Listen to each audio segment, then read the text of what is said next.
Hi everyone, welcome back to How to Login. In today's video, I'm going to show you how to log into your Heritage Bank account using a mobile device. Keep watching the video till the end in order to learn how and subscribe to our channel if you've not yet.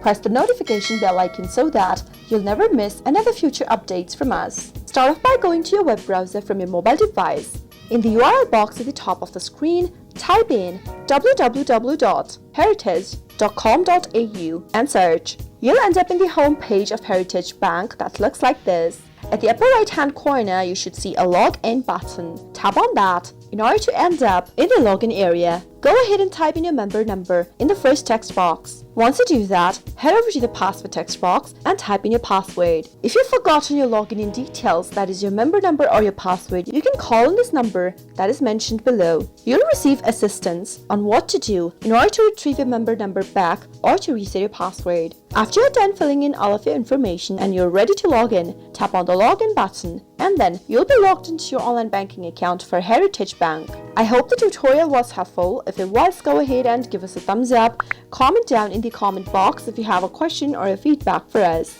I'll be back soon with more tutorial episodes again. Thank you for watching.